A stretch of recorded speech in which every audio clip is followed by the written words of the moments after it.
Samsung's mid-rangers generally lose out on something or the other. A sensor here, a feature there. It is just the Samsung way, I guess. But one thing that usually slips silently under the radar is last year's flagship from Samsung. So after I unboxed the Galaxy A8 Star, I decided to pop my SIM into the Galaxy S8. A phone that often sells under 40,000 rupees today. A phone which was considered cutting edge last year.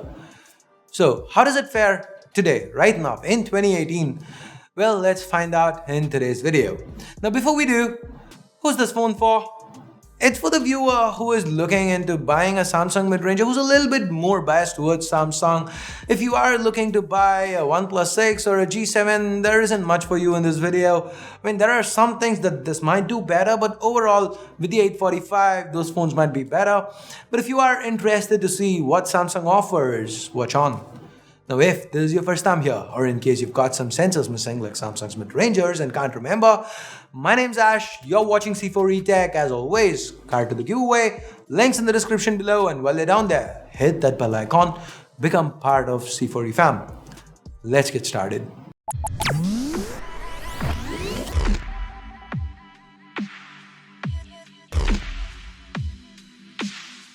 So I'm going to be doing things a little differently here. Let's start with what actually still feels super premium, like what has aged really well. First, the build. The S8's build still holds up. The screen to body ratio is 83.6%. We've seen 90+% in the past, but those are with a notch, and there are a lot of people, and by that I mean a lot of people, who still dislike notches.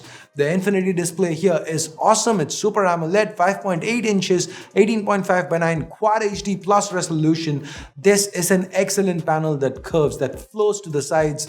In theory, the S9 might be a tad better because every year when Samsung comes out with a new phone, that gets rated as the best display ever. But this one looks better than anything else in this segment. It's still a great display. It is better than the one on the LG G7 Plus ThinQ, the OnePlus 6, and pretty much everything out there. The glass sandwich build with Gorilla Glass 5 on both sides screams premium. The compact feel, the iris scanner, the 3D touch home button, the IP68 water and dust resistance, the support for fast charging, wireless charging, it's all there.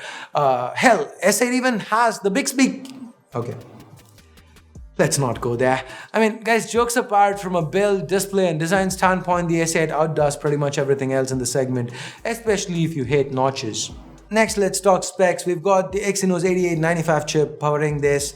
So, it is a good chip, but where does it stand? That's the real question, right? So, where does it slot in? Now, there are only two other chips on the Android side of things that are better than this. The Exynos 9810 that's found on the latest this year's Samsung flagships, and the Snapdragon 845. This chip is better than the Snapdragon 660 on Samsung's 35K A8 Star, the newer Snapdragon 710, the Kirin 970 on Huawei's much more expensive P20 Pro, and so on. But there's only 4 gigs of RAM. Day-to-day operations felt smooth for the most part. It's Samsung experience, so even with the Exynos 9810, something like the Note 9 doesn't feel as fast as, say, the OnePlus 6. But the S8 runs almost as well as a current-gen flagship from Samsung. So from an internal standpoint, well, on paper, this might not be the flagship experience. For all intents and purposes, the S8 feels like you're using a Samsung flagship. It is a flagship, right? I mean, what I mean is that it feels very 2018. By the way, the software experience has been brought up to date. I mean, kinda. It's Samsung, so it's not the latest Samsung experience, but it is Samsung Experience 9 on top of Android 8 Oreo. All the features that we've come to love or hate are present here. Guys, remember, for all the footage shot in this, I ended up cranking down transitions to 0.5, and it just felt better that way with the S8. Now, on the optics front, we have a 12 megapixel rear camera with an f1.7 lens. Now, with the S9, Samsung's got variable aperture, and that opened the lens up wide to f1.5. The S8 doesn't have all that. It's not as good as the S9 or the S9 Plus or the Note 9. But just look at these pictures. It still is extremely good, isn't it?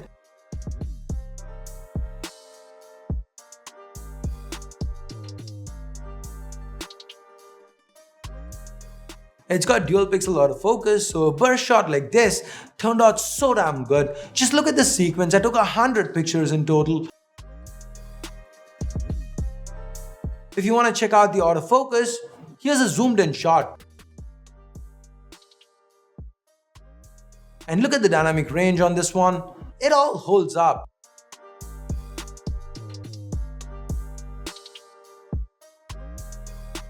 Given OIS, the low light performance is still good, especially when compared to other phones in this segment, but it's not as good as the S9. And the S9 is where Samsung got some real good low light performance. So that was a huge leap. The S8 doesn't stack up to that, but it is still right up there with the best phones in the segment.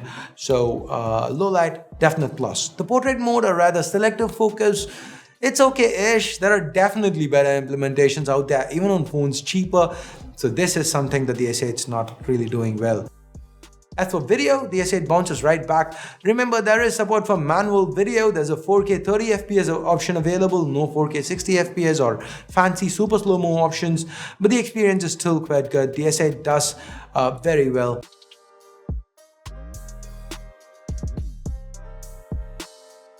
The selfie game is where Samsung's software decisions hurt the S8. The 8-megapixel f1.7 camera is very capable. It even has autofocus, but there is no portrait mode here. Samsung does not give new features even to old flagships.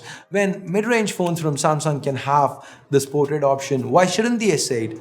Now this is sad. So anyway, so far so good. So is the S8 still a flagship? Is this a phone you can buy and still get the flagship experience? Well, it has one big, huge issue. We've not talked about this yet. Battery life. Now guys, don't chalk this up to battery degradation. Though I have rolled some footage from our original S8 coverage, all the testing for this video has been done on this new Burgundy S8 that I unsealed a week back. So it's a brand new battery on it. But be it Samsung experience optimizations or the lack thereof, the battery life is horrible. To give you some perspective, for me a OnePlus 6, I'd call its battery life adequate. Moderate use, one day I end up ending my day with about 10% juice left, or 5% at times. With the Poco F1, I'd end my day with say 40% juice left. With the S8, I'd end my day with 80% juice left. But that's only because I plugged it in midday, somewhere around 5-6 p.m. Remember, always on causes another 10% drain, so I disabled it during my first day of testing. So is it just me, or if you use a S8 or you know anyone else who uses a S8, let me know how the battery life is on it. So overall, at 40K, the Galaxy S8 seems to be a good deal. If you want a Samsung flagship, you don't want to pay 60K, and you're okay putting up with that battery. It offers a lot. The cameras, the performance, the build, the extra frills. Oh yeah, compared to something like the A8 Star, this one has full-fledged Samsung Pay. And it is a great deal as long as you can put up with that subpar battery life. So there you go, another look at the Galaxy S8 at 40K in 2018. Did you find this video interesting? Do you want me to keep going back to old phones when the prices drop? Let me know in the comments below. So hated this video? Loved it? Subscribe and turn on notifications by clicking that bell icon either way. And now it is time I bid you adieu. Thanks a lot for watching. Till next time, my name's Ash. You've been watching C4E Tech, and I'm signing off for now. You guys have a great day. Bye-bye.